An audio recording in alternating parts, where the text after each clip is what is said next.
मित्रांनो, आपण प्युअर गावठीमध्ये काम करत असतो आणि प्युअर गावठीमध्ये काम करत असताना आपण पिल्लांची ब्रूडिंग करत असतो आणि पिल्लांची ब्रूडिंग करत असताना आपल्याला नेहमी अडचणी येते, ती म्हणजे पक्ष्यांना नेहमी आजारपण येणं. ठीक आहे, तर आज आपण काय करणार आहेत, तर पोटॅशियम परमॅंगनेट आणि फॉर्म्युलिन याची आपण फ्युमिगेशन म्हणजे एक प्रकारचा धूर, जेणेकरून आपला जो समजा ब्रूडिंग एरिया असतो तर त्या ब्रूडिंग एरियामध्ये तुम्ही बघत असाल तर बऱ्याच गोष्टी असतात ज्या आपण प्रॉपर पद्धतीने सॅनिटाईज करू शकत नाही.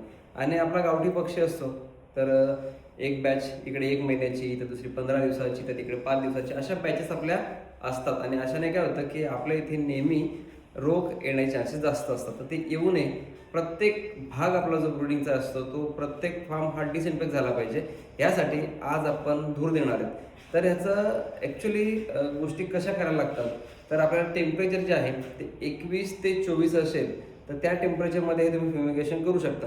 त्यापेक्षा जर खाली असेल तर तुम्ही हे करू नका. त्याचबरोबर ह्युमिडिटी 70 ते 80 असेल तर तुम्हाला रिझल्ट खूप चांगल्या पद्धतीचा येतो. त्याचबरोबर जर तुम्ही हे करत असताना तुम्ही मास्क लावा किंवा डोळ्यांना चष्मा लावा, अशा गोष्टी केल्या तर तुम्हाला काय होतं की त्या धुराचा त्रास तुम्हाला होत नाही. आणि कंप्लीट 1 दिवस किंवा 2 दिवस पूर्णपणे शेड, ताडपत्री वगैरे याच्याने पूर्ण बंद असला पाहिजे, जेणेकरून जो धूर आहे तो सगळ्या ठिकाणी व्यवस्थित गेला पाहिजे, जेणेकरून सगळे बॅक्टेरिया जे काय असतात. बघा आता काय असतं की आपण डिसइन्फेक्ट करतो, एक तर असते आपण ते शेड जे असतं धुवून काढतो, त्याला चुना मारतो किंवा बाकीच्या गोष्टी करत असतो आणि त्याच्यानंतर जी स्टेप येते ती म्हणजे बर्निंग करणं. तर सर्वच फार्मर्स हे करत नाही आणि याच्याने भरपूर असे प्रॉब्लेम्स येतात. तर आज आपण बघणार आहेत ते म्हणजे की एका साधारण 100 स्क्वेअर फीटला 40 ग्रॅम तुम्हाला पोटॅशियम परमॅंगनेट आणि त्याच्यात डबल तुम्हाला फॉर्म्युलिन घ्यायला लागतं. तर आपण काय केलं आहे की 100 ग्रॅमची डबी आहे, 180 रुपये MRP आहे आणि फॉर्म्युलिन आहे. तर फॉर्म्युलिन आपण घेणार आहेत जवळपास 250 ml आणि 100 ग्रॅमची ही डबी घेणार आहेत. आणि आपण एक लोखंडी किंवा प्लास्टिकचं कुठलंही तुम्ही भांडं घेऊ शकता. असं मोजण्यासाठी तुम्ही हे माप घेऊ शकता. ज्याच्या फॉर्म्युलिन घेतोय जवळपास 250 ml, हे 100 ml भांडं आहे, याच्यामध्ये आपण टाकतोय 200 आणि जवळपास 50 पेक्षा थोडंसं असं टाकलं आहे, जेणेकरून व्यवस्थित दूर झाला पाहिजे. ठीक आहे, तर हे झालं.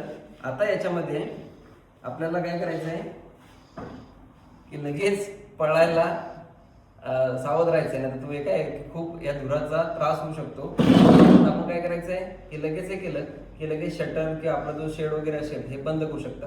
तर तुम्ही काय करायचं, असे 100 फुटावर म्हणजे 10 फुटावर तुम्ही काय करायचं, असे बाल्टी असतील तुमच्याकडे किंवा कुठले भांडं असेल असे ठेवायचं आणि स्टेप बाय स्टेप. आता समजा तुम्ही तिकडे पूर्ण तुमचा 200 फुटाचा शेड आहे आणि तुमचा दरवाजा त्या साईडला आहे, तर तुम्ही तिकडची सुरुवात नका करू. तुम्ही जो एंड असेल ना त्यापासून सुरुवात करायचं, तिकडे टाकायचं, तिकडे असं टाका द्यायचं आणि मग गेटमधून बाहेर यायचं. ठीक आहे, नाही तर तुम्ही सुरुवातीकडून कराल, तुम्ही आतमध्ये शेडमध्ये राहा, ती चुकी करू नका. आपण पोटॅशियम परमॅंगनेट घेतलेले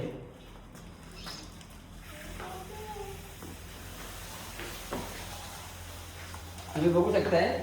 तर अशा पद्धतीने धूर व्हायला सुरुवात झाली, पूर्णपणे उकळायला सुरुवात झाली. आता हा धूर जो आहे हा पूर्ण याच्यामध्ये होणार आहे आणि याचा फायदा असा होतोय की पूर्णच्या पूर्ण शेड 1 दिवस आपण कंप्लीट बंद ठेवायचा.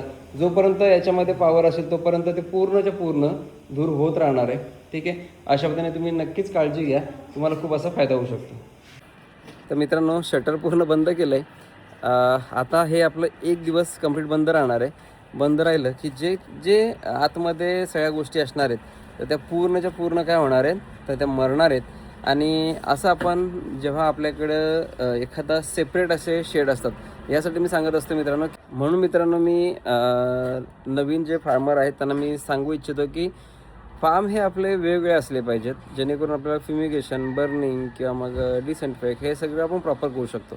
आपला पक्षी एकदा आला की तो जोपर्यंत मरत नाही किंवा जोपर्यंत त्या पक्षाला आपण सेल करत नाही तोपर्यंत तो जेवढा जगतो तो पूर्णच्या पूर्ण आपल्या फार्मवरच असतो. आणि अशामुळं काय होतं की आपल्याकडे डिसइन्फेक्ट करायला खूप असे प्रॉब्लेम्स येतात, ते येऊ नये यासाठी आपण काय केलं जातं की आपल्या ठिकाणी, आपल्या फार्मच्या ठिकाणी अशा काही गोष्टी केल्या खूप करणं गरजेचं आहे, तरच आपण सक्सेसफुली होतो. नाहीतर बऱ्याच ठिकाणी खूप असे प्रॉब्लेम्स येतात, सतत रोग हे येत राहतात आणि ते येऊ नये यासाठी काही गोष्टी आपल्याला करणं खूप असं गरजेचं असतं. तर धन्यवाद मित्रांनो, असेच नॉलेजेबल व्हिडिओ बघण्यासाठी आपल्या चॅनलला नक्की फॉलो करा. धन्यवाद.